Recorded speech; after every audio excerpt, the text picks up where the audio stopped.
Hello everyone, welcome to my channel study की 98। दोस्तों, आज के इस क्लास में हम लोग डिस्कस करने वाले बिहार फायरमैन टॉप 30 क्वेश्चन का डिस्कस करेंगे, जो कि आपके एग्जाम पॉइंट ऑफ व्यू से काफी महत्वपूर्ण होंगे, जिसमें हम कवर करेंगे जीके हिंदी के प्रश्न का डिस्कस करेंगे। तो पूरी वीडियो के एंड तक बने रहिए और पूरी वीडियो को ध्यान से देखते रहिए। आज का इस क्लास का पीडीएफ वीडियो के डिस्क्रिप्शन में आपको टेलीग्राम का लिंक डाला हुआ है, तो वहाँ जाकर आप टेलीग्राम से जुड़ जाइए। वहाँ पर आपको पीडीएफ प्रोवाइड करवा दिया जाता है, तो वहाँ जाकर पीडीएफ को ले सकते हैं और रीड कर सकते हैं। चलिए शुरू करते हैं आज की इस क्लास को और चीजों को समझते हैं। पहला प्रश्न कुछ इस प्रकार से यहाँ पर आपको एक नंबर में पूछा जा रहा है, फलों और सब्जियों में स्थित कैरोटीन उन्हें कौन सा रंग प्रदान करता है, ये आपको यहाँ पर पूछा जा रहा है। तो इसको मैंने पहले कम्युनिटी में पोस्ट किया, ठीक है। तो कम्युनिटी में इसमें लगभग जब 500 लगभग वोटिंग हो जाता है, तो इसमें क्या होता है कि 8% लोग क्या होते हैं कि इसमें सही आंसर दिए होते हैं, ठीक है। तो अब 500 का अगर आप 8% निकालोगे तो ये आपका 40 आएगा, ठीक है। तो 40 स्टूडेंट ऐसे होते हैं 500 में जो कि पढ़ने वाले होते हैं। इसके अलावा आपको भीड़ देख के डरना नहीं है, ठीक है। तो इसको कम्युनिटी में मैंने पोस्ट किया है, तो जाकर के प्रोफाइल खोल के आप जाकर के वहाँ देख सकते हो, ठीक है। तो चलिए शुरू करते हैं और चीज़ों को समझते हैं आज के इस क्लास को। और रेगुलरिटी को मेंटेन करते रहिए, रेगुलरिटी को मेंटेन कीजिएगा तो रिजल्ट आपका होगा, ठीक है। तो यहाँ पर जो पूछा रहा है कि फलों और सब्जियों में स्थित कैरोटीन उन्हें कौन सा रंग प्रदान करता है, ये आपको यहाँ पर प्रश्न में पूछा जा रहा है। ऑप्शन ए हरा, ऑप्शन बी गुलाबी, ऑप्शन सी नारंगी, ऑप्शन डी नीला। तो यहाँ पर आपको बताना आपका करेक्ट आंसर क्या हो जाएगा। तो यहाँ पर ऑप्शन सी आपका करेक्ट हो जाएगा, नारंगी रंग प्रदान करता है, ओके। तो यहाँ पर जो प्रश्न आपसे जो पूछा जा रहा है कि फलों और सब्जियों में स्थित कैरोटीन उन्हें कौन सा रंग प्रदान करता है, तो ये आपका नारंगी रंग प्रदान करता है। ऑप्शन यहाँ पर का सी करेक्ट हो जाएगा। इसके अलावा अगर हम बात करें कि ये जो कैरोटीन होता है, ये कैरोटीन कहाँ पर पाया जाता है, किस फल में पाया जाता है, तो ये आपका मुख्यतः गाजर में पाया जाता है। गाजर का रंग कैसा होता है, तो ये आपका नारंगी होता है। नारंगी किस कारण से होता है, तो नारंगी होने का कारण उसमें कैरोटीन पाया जाता है, जिसके कारण से नारंगी होता है। इसके अलावा अगर हम बात करते हैं कद्दू में पाया जाता है। इसके अलावा भी अगर हम बात करते हैं आलू में आपका पाया जाता है, क्या पाया जाता है, तो ये आपका कैरोटीन पाया जाता है। तो ऑप्शन यहाँ पर आपका सी करेक्ट हो जाएगा। इसको आपको यहाँ पर ध्यान में रखना है। नेक्स्ट क्वेश्चन आगे बढ़ते हैं। नेक्स्ट हमारा आपको पूछा जा रहा है 2 नंबर में, प्रकाश संश्लेषण वनस्पति कोशिका में डैश में स्थित होता है। तो बताइए प्रकाश संश्लेषण वनस्पति कोशिका में डैश में स्थित होता है, स्थित डैश में होता है, ये कहाँ पर स्थित होता है, ये आपको यहाँ पर पूछा जा रहा है। यहाँ पर आपका करेक्ट आंसर की बात करें तो ऑप्शन ए में दिया हुआ ribosome, option B chloroplast, option C nucleus, option D mitochondria. तो यहाँ पर आपको बताना आपका करेक्ट आंसर क्या हो जाएगा। तो ये हो जाएगा आपका क्लोरोप्लास्ट। प्रकाश संश्लेषण वनस्पति कोशिका में स्थित क्लोरोप्लास्ट में होता है, यानी प्रकाश संश्लेषण कहाँ पर होता है, क्लोरोप्लास्ट में होता है। अब देखिए अगर क्लोरोप्लास्ट समझ में नहीं आ रहा तो इसका मतलब हरित लवक होता है। क्या होता है, हरित लवक, यानी हरित लवक के कारण से क्या होता है, प्रकाश संश्लेषण जो होता है ये आपका हरित लवक में होता है। तो ऑप्शन यहाँ पर आपका बी करेक्ट हो जाएगा। नेक्स्ट क्वेश्चन आगे बढ़ते हैं। नेक्स्ट क्वेश्चन ये आप सभी के सामने यहाँ पर आपको 3 नंबर में पूछा जा रहा है, गन्ना एक प्रकार की डैश है। तो बताइए कि गन्ना किस प्रकार की फसल है, ये आपको यहाँ पर पूछा जा रहा है। ऑप्शन ए में दिया हुआ लता, ऑप्शन बी पेड़, ऑप्शन सी झाड़ी, ऑप्शन डी घास। तो यहाँ पर आपको बताना करेक्ट आंसर आपका क्या हो जाएगा। तो गन्ना की अगर हम बात करें तो गन्ना जो एक प्रकार का क्या है, घास है। ऑप्शन यहाँ पर आपका डी करेक्ट हो जाएगा। इसके अलावा पूछा जाता है गन्ना किस प्रकार की फसल है, तो ऑप्शन में आपको दिया रहेगा रोपण फसल दिया रहेगा। इसके अलावा दिया रहेगा बोने वाला फसल, तो वहाँ पर आपको मारना है क्या, तो रोपण फसल, ठीक है। गन्ना क्या रोपण फसल है, लेकिन ये क्या है, एक प्रकार का घास है। तो ऑप्शन यहाँ पर आपका डी करेक्ट हो जाएगा। नेक्स्ट क्वेश्चन ये आप सभी के सामने 4 नंबर में पूछा जा रहा है, चुकंदर पौधे का डैश भाग होता है। बताइए कि चुकंदर जो होते हैं पौधे के किस भाग को हम लोग चुकंदर कहते हैं, ये आपको पर पूछा जा रहा है। तो चुकंदर की अगर हम बात करें तो चुकंदर जो हम लोग बोलते हैं ये मुख्य जड़ को बोलते हैं। किसको बोलते हैं, मुख्य जड़ को हम लोग क्या बोलते हैं, चुकंदर बोलते हैं। तो ऑप्शन यहाँ पर आपका ए करेक्ट हो जाएगा। नेक्स्ट क्वेश्चन ये आप सभी के सामने 5 नंबर में पूछा रहा है, वनस्पति कोशिका भित्ति किसकी बनी होती है। तो बताइए वनस्पति जो कोशिकाएं भित्ति होती है किसकी बनी होती है, आपको पर पूछा जा रहा है। Option A cellulose, option B glucose, option C sucrose, option D fructose. तो यहाँ पर करेक्ट आंसर की अगर हम बात करें तो ये आपका सेल्यूलोज की बनी होती है, ओके। तो ऑप्शन यहाँ पर ए करेक्ट हो जाएगा। इसके अलावा अगर हम बात करें तो हरे पौधे की जो कोशिकाएं आपकी बनी होती है ये सेल्यूलोज की बनी होती है, ठीक है। तो ऑप्शन यहाँ पर ए करेक्ट हो जाएगा। नेक्स्ट क्वेश्चन आगे बढ़ते हैं। नेक्स्ट यहाँ पर आपको 6 नंबर में पूछा जा रहा है, साइटोलॉजी है। तो बताइए कि साइटोलॉजी क्या है। तो ऑप्शन ए जीवाणु का अध्ययन, ऑप्शन बी फलों का अध्ययन, ऑप्शन सी कोशिकाओं का अध्ययन, ऑप्शन डी जनसंख्या का अध्ययन। तो यहाँ पर आपको बताना है कि साइटोलॉजी के अंतर्गत हम लोग किसका अध्ययन करते हैं। इसको आपको यहाँ पर डायरेक्ट याद रखना, VVI क्वेश्चन जो पूछा जाता है। यहाँ पर अगर हम बात करें तो ये आपका कोशिका के अध्ययन को हम लोग क्या कहते हैं, साइटोलॉजी कहते हैं, ठीक है। ऑप्शन यहाँ पर आपका सी करेक्ट हो जाएगा। नेक्स्ट क्वेश्चन आगे बढ़ते हैं। नेक्स्ट क्वेश्चन यहाँ पर आपको पूछा जा रहा है, कवक को पोषण कहाँ से मिलता है। तो बताइए फ्रेंड्स कि कवक को पोषण कहाँ से मिलता है, ये आपको यहाँ पर पूछा जा रहा है। ऑप्शन यहाँ पर अगर हम बात करें तो जैविक खाद से, ऑप्शन बी मृत और क्षय हो रहे जैव पदार्थों से, ऑप्शन सी में दिया जीवित जीव और कीड़ों से, ऑप्शन डी ग्लूकोज से। तो बताइए यहाँ पर आपका करेक्ट आंसर क्या हो जाएगा कि कवक को जो पोषण मिलता है इसको कहाँ से मिलता है, इसको खाना पीना कहाँ से मिलता है, ये आपको यहाँ पर पूछा जा रहा है। तो ये जो है स्वयं भोजन तैयार नहीं करते, ये मृत और जो है क्षय हो रहे जैव पदार्थों से अपना भोजन को ग्रहण करते हैं। तो ऑप्शन यहाँ पर आपका बी करेक्ट हो जाएगा। नेक्स्ट क्वेश्चन आगे बढ़ते हैं। नेक्स्ट यहाँ पर आपको पूछा जा रहा है, निम्नलिखित समूहों में से मनुष्य किससे संबंधित है, ये आपको पर पूछा जा रहा है। Option A Homo sapiens, option B Rana tigrina, option B Felis domestica, option D Canis मेफिलियंस। तो यहाँ पर आपको बताना है मेफिलियरिस हो जाएगा। तो अब आपको बताना है कि आपका यहाँ पर करेक्ट आंसर क्या हो जाएगा। तो यहाँ पर अगर करेक्ट आंसर की बात करें तो ये आपको होमोसेपियंस हो जाएगा, ऑप्शन नंबर ए यहाँ पर आपका करेक्ट हो जाएगा। क्योंकि मनुष्य जो संबंधित है, ये आपका प्रीवियस ईयर में भी आपका प्रश्न ये पूछा गया था बिहार पुलिस में कि मनुष्य किससे संबंधित है, तो ये आपका जो है होमोसेपियंस से संबंधित है। ऑप्शन यहाँ पर आपका ए करेक्ट हो जाएगा। नेक्स्ट क्वेश्चन आगे बढ़ते हैं। नेक्स्ट यहाँ पर आपको पूछा जा रहा है 9 नंबर में, निम्नलिखित में से कोशिका का पावर हाउस किसे कहा जाता है। तो ये सभी प्रश्न आपका ट्रेंडिंग में चलता है, जिसको कि आपको देख कर जाना है। कुछ प्रश्न जो समान स्तर के होते हैं ये बार बार पूछा जाता है, ठीक है। तो ये सभी को आपको यहाँ पर देख लो, यानी मान लेते हैं जैसे आपका 100 प्रश्न पूछा जाता है तो इसमें 80 प्रश्न ऐसे होते हैं जिसको कि आप आसानी तरीका से बिल्कुल अटेम्प्ट कर सकते हैं। 20 प्रश्न ऐसे होते हैं जो कि आपको रिजल्ट देने लायक होता है। तो उस प्रकार का प्रश्न भी मैंने ऑलरेडी आपको पढ़ा करके रखा है, तो जाकर के आप प्ले लिस्ट से जाकर के विजिट करोगे और रिवीजन करते रहना आपको जब तक एग्जाम नहीं हो जाता। ओके, तो यहाँ पर जो आपसे पूछा जा रहा है प्रश्न में, निम्नलिखित में से कोशिका का पावर हाउस किसे कहा जाता है, ये आपको यहाँ पर प्रश्न में पूछा जा रहा है। तो यहाँ पर अगर हम बात करें तो ये माइटोकॉन्ड्रिया को कहा जाता है। क्योंकि पायरुविक का जो विखंडन होता है ये कहाँ पर होता है, ये माइटोकॉन्ड्रिया में होता है। और माइटोकॉन्ड्रिया में विखंडन होने के बाद ये क्या करते हैं कि एटीपी के रूप में ये शरीर के सभी कोशिकाओं तक ये क्या करते हैं कि ऊर्जा को पहुंचाने का कार्य करती है। ऑप्शन यहाँ पर आपका डी करेक्ट हो जाएगा। नेक्स्ट क्वेश्चन आगे बढ़ते हैं। नेक्स्ट यहाँ पर आपको पूछा जाए, इसके अलावा यहाँ पर आप लोग याद रखेंगे क्योंकि माइटोकॉन्ड्रिया के बारे में पूछा जाता है कि माइटोकॉन्ड्रिया जो होते हैं ये कितने परत से घिरा होता है, इसके बारे में आपको पूछा जाता है। ये 3 परत से माइटोकॉन्ड्रिया आपका घिरा होता है, जिसको कोशिका का पावर हाउस कहा जाता है। ऑप्शन यहाँ पर आपका डी करेक्ट हो जाएगा। नेक्स्ट क्वेश्चन आगे बढ़ते हैं। नेक्स्ट यहाँ पर आपको पूछा जा रहा है 10 नंबर में, रेफ्लिसिया अर्नोल्डी क्या है, आपको यहाँ पर पूछा जाता है। पता है कि रेफ्लिसिया अर्नोल्डी क्या है, इसके बारे में आपको बताना है। सबसे छोटा फूल, ऑप्शन बी सबसे बड़ा फूल, ऑप्शन सी सबसे भारी लकड़ी का पौधा, ऑप्शन डी सबसे हल्का लकड़ी का पौधा। तो यहाँ पर आपको बताना है इसके लिए आपका करेक्ट आंसर क्या हो जाएगा। तो इसके बात करें तो हम इसका करेक्ट आंसर हो जाएगा ऑप्शन नंबर बी, सबसे बड़ा फूल को हम लोग क्या कहते हैं, रेफ्लिसिया अर्नोल्डी कहते हैं। तो ओके, तो ऑप्शन यहाँ पर आपका बी करेक्ट हो जाएगा। नेक्स्ट क्वेश्चन आगे बढ़ते हैं। नेक्स्ट यहाँ पर आपको पूछा जा रहा है फ्रेंड्स, साइमन कमीशन के समय भारत का वायसराय कौन था, ये आपको यहाँ पर पूछा जा रहा है। तो बताइए कि साइमन कमीशन के समय भारत का वायसराय कौन था, ये आपको यहाँ पर पूछा जा रहा है। तो उस समय भारत का वायसराय की अगर हम बात करें तो ये आपका लॉर्ड इरविन था। तो ऑप्शन यहाँ पर आपका बी करेक्ट हो जाएगा। और लॉर्ड इरविन की अगर हम बात करें तो इसका जो समय काल जो रहा था ये 1926 से लेकर के 1931 तक रहा था। कितना तक, 1926 से लेकर के 31 तक रहे थे। ऑप्शन नंबर का बी। और साइमन कमीशन का जो बहिष्कार जो किया गया था भारत में, इसलिए किया गया था क्योंकि इसमें 7 सदस्य जो थे ये क्या था कि ये ब्रिटिश से, इंडियन इसमें एक भी शामिल नहीं थे, जिसके कारण से साइमन कमीशन का बहिष्कार किया गया था। ऑप्शन यहाँ पर आपका बी करेक्ट हो जाएगा। नेक्स्ट क्वेश्चन आगे बढ़ते हैं। नेक्स्ट में हम लोग को पूछा जा रहा है, अशोक ने किसके बाद बौद्ध धर्म को अपनाया था, ये आपको यहाँ पर पूछा जा रहा है। तो बताइए कि अशोक ने किसके बाद बौद्ध धर्म को अपनाया था। ऑप्शन ए पाटलिपुत्र की लड़ाई, ऑप्शन बी कलिंग युद्ध, ऑप्शन सी थानेश्वर की पहली लड़ाई, ऑप्शन डी रामूगढ़ की लड़ाई। तो यहाँ पर आपको बताना कि अशोक ने जो बौद्ध धर्म को अपनाया था किसके बाद अपनाया था, इसके बारे में यहाँ पर आपको पूछा जा रहा है। तो यहाँ पर अगर हम बात करें तो ये जो अपनाए थे ये कलिंग युद्ध के बाद अपनाए थे। तो ऑप्शन यहाँ पर बी करेक्ट हो जाएगा। और कलिंग युद्ध की अगर हम लोग यहाँ पर थोड़ा सा बात कर ले तो कलिंग युद्ध जो हुआ था आपका 262 ईसा पूर्व, कब हुआ था, 262 ईसा पूर्व आपका कलिंग युद्ध हुआ था। ऑप्शन यहाँ पर बी करेक्ट हो जाएगा। नेक्स्ट क्वेश्चन आगे बढ़ता है। और कलिंग ये कहाँ पर अच्छा स्थित है, तो ये आपका ओडिशा राज्य में स्थित है। कहाँ पर, ये आपका ओडिशा राज्य में स्थित है। ऑप्शन यहाँ पर आपका बी करेक्ट हो जाएगा। नेक्स्ट क्वेश्चन आगे बढ़ते हैं।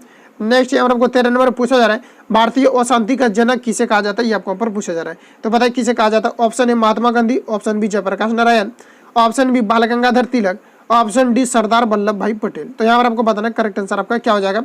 भारतीय अशांति का जनक किसे कहा जाता है, इसकी अगर हम बात करें तो ये बाल गंगाधर तिलक को कहा जाता है। ऑप्शन यहाँ पर आपका सी करेक्ट हो जाएगा। नेक्स्ट क्वेश्चन आगे बढ़ते हैं। नेक्स्ट में आपको पूछा जा रहा है 14 नंबर में, निम्नलिखित महाजन पदों में से किसकी राजधानी चंपा थी। तो बताइए कि निम्नलिखित महाजन पदों में से किसकी राजधानी चंपा थी। ऑप्शन ए मगध की, ऑप्शन बी कौशल की, ऑप्शन बी अवंती की, ऑप्शन डी अंग की। तो यहाँ पर आपको बताना करेक्ट आंसर क्या हो जाएगा। तो ये आपका अंग की हो जाएगा। अंग की कैपिटल क्या थी, तो ये आपका जो है राजधानी कहाँ पर थी, तो ये आपका कहाँ पर थी, तो यहाँ पर जो पूछा जा रहा है चंपा के बारे में, तो ये आपका चंपा थी। ठीक है, तो ऑप्शन यहाँ पर आपका डी करेक्ट हो जाएगा।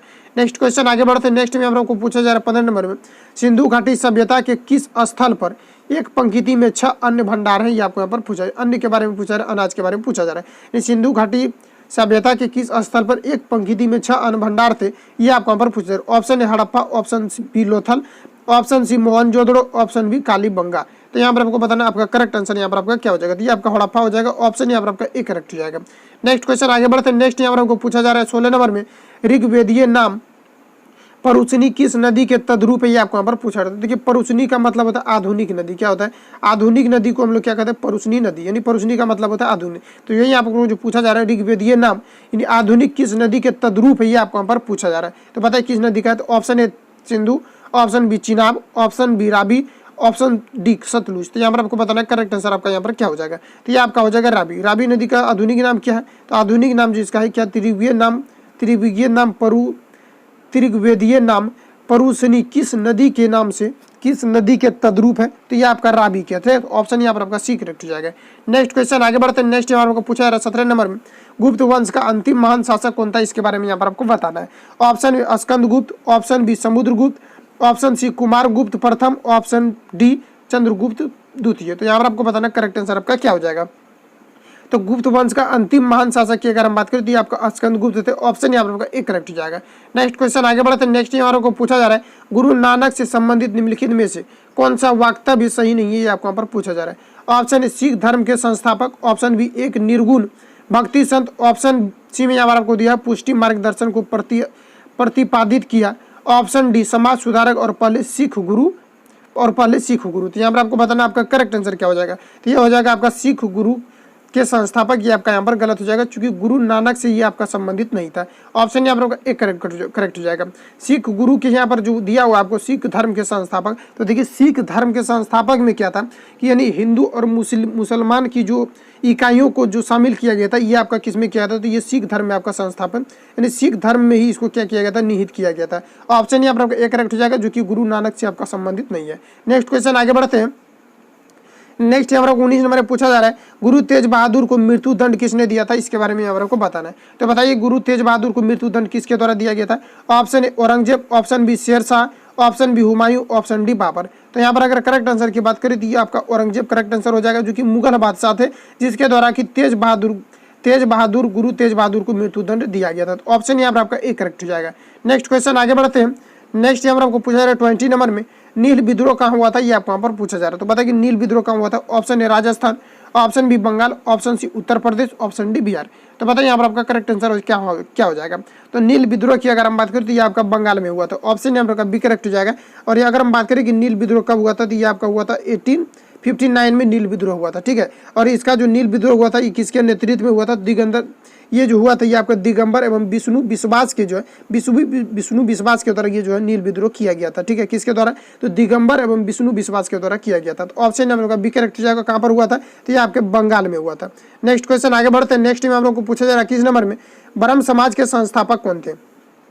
तो बताइए कि फ्रेंड्स कि यहाँ पर आपका ब्रह्म समाज के संस्थापक कौन थे? ये आपको यहाँ पर पूछा। Option A Rabindranath Tagore, option B Swami Vivekananda, option C MG. Ranade, option D Manmohan Roy. तो राम मोहन राय। तो यहाँ पर आपको बताना आपका करेक्ट आंसर क्या हो जाएगा। तो यहाँ पर अगर हम बात करें तो ब्रह्म समाज की जो स्थापना जो किया गया था यह राजा राम मोहन राय के द्वारा किया गया था। ऑप्शन यहाँ पर आपका डी करेक्ट हो जाएगा।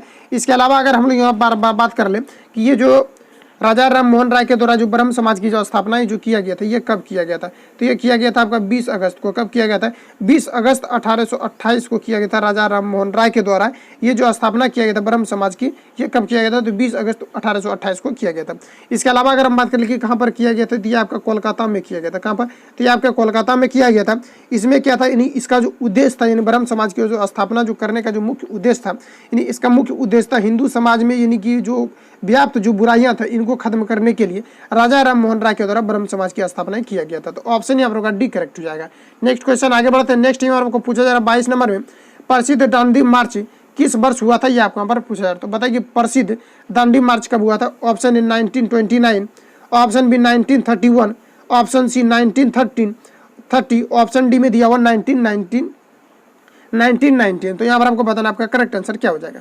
तो यहाँ पर देखिए प्रसिद्ध जो आपका दांडी मार्च जो हुआ था ये 1913 में हुआ था। ऑप्शन यहाँ पर आपका सी करेक्ट हो जाएगा। एक्यूरेट की अगर हम बात कर ले कि कब हुआ था, तो ये आपका हुआ था 12 मार्च को। कब हुआ था?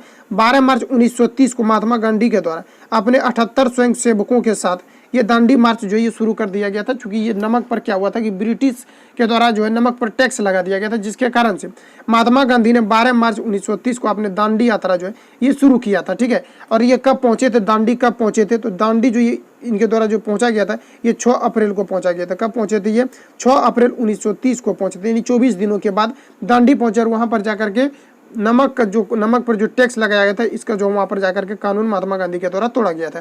तो ये कब हुआ था? तो ऑप्शन यहाँ पर आपका सी करेक्ट हो जाएगा कि ये 1930 में आपका हुआ था। ऑप्शन यहाँ पर का सी करेक्ट हो जाएगा। नेक्स्ट क्वेश्चन आगे बढ़ते हैं। नेक्स्ट में हम आपको पूछा जा रहा है 23 नंबर में, 540 ईसा पूर्व महावीर का जन्म किसके पास के गांव में हुआ था, ये आपको यहाँ पर पूछा जा रहा है। तो बताइए 540 ईसा पूर्व महावीर का जन्म किसके पास के गांव में हुआ था, ये आपको यहाँ पर पूछा जा रहा है। Option A Vaishali, option B Rajgiri, option C Pataliputra, option D दिया हुआ यहाँ पर आपको वाराणसी। तो बताइए यहाँ पर आपका करेक्ट आंसर क्या हो जाएगा कि 540 ईसा पूर्व महावीर का जन्म किसके पास के गाँव में हुआ था। तो यह हुआ था कहाँ पर, तो ये वैशाली में हुआ था। ऑप्शन यहाँ पर करेक्ट हो जाएगा। और इसकी अगर हम बात करें कि ये जो वैशाली में हुआ था और महावीर जो थे ये जैन धर्म के प्रवर्तक थे, ठीक है, ये जैन धर्म के प्रवर्तक थे और ये जो 24वें तीर्थकर थे जैन धर्म के, ठीक है। तो ये आपको यहाँ पर याद रखना है। ऑप्शन यहाँ पर आपका ए करेक्ट हो जाएगा। नेक्स्ट क्वेश्चन आगे बढ़ते हैं। नेक्स्ट यहाँ पर आपको पूछा जा रहा है 24 नंबर में, किसने कहा था सर्वसोची की तमन्ना अब हमारे दिल में, ये आपको यहाँ पर पूछा जा रहा है। तो बताइए सर्वसोची की तमन्ना अब हमारे दिल में ये किसके द्वारा कहा गया था। Option A Mahatma Gandhi, option B Bal Gangadhar Tilak, option C Lala Lajpat Rai, option D Ram Prasad Bismil. VVI question जो आपको प्रीवियस ईयर में बार बार रिपीट हुआ था। तो यहाँ पर अगर हम बात करें कि ये किसके द्वारा कहा गया था सर्वसोची की तमन्ना अब हमारे दिल में, तो ये कहा गया था आपका राम प्रसाद बिस्मिल के द्वारा कहा गया। तो ऑप्शन यहाँ पर डी करेक्ट हो जाएगा। नेक्स्ट क्वेश्चन आगे बढ़ते हैं। नेक्स्ट में हम लोग को पूछा जा रहा है 25 नंबर में, राष्ट्रीय संघर्ष के दौरान प्रसिद्ध समाचार पत्र केसरी के संस्थापक कौन थे, ये आपको यहाँ पर पूछा जा रहा है। बताइए कि राष्ट्रीय संघर्ष के दौरान प्रसिद्ध समाचार पत्र केसरी के संस्थापक कौन थे, ये आपको यहाँ पर पूछा जा रहा है। Option A Mahatma Gandhi, option B Jawaharlal Nehru, option C Lokmanya Tilak, option D Mohammad Iqbal. तो यहाँ पर आपको बताना आपका करेक्ट आंसर क्या हो जाएगा। इसकी अगर हम बात करें आपका लोकमान्य तिलक हो जाएगा, जो कि राष्ट्रीय संघर्ष के दौरान समाचार पत्र केसरी के संस्थापक थे। ऑप्शन यहाँ पर सी करेक्ट हो जाएगा। नेक्स्ट क्वेश्चन आगे बढ़ते हैं। नेक्स्ट यहाँ पर आपको देखिए लास्ट नंबर प्रश्न ये रहा, जिसको कि आपको कमेंट बॉक्स में बताना, चूंकि ऑलरेडी मैंने इसको पढ़ा दिया, इसलिए यहाँ पर आपको हम पूछ रहे हैं ताकि आपका कॉन्फिडेंस पता चले कि कितना आप लोग प्रिपरेशन कर रहे हो।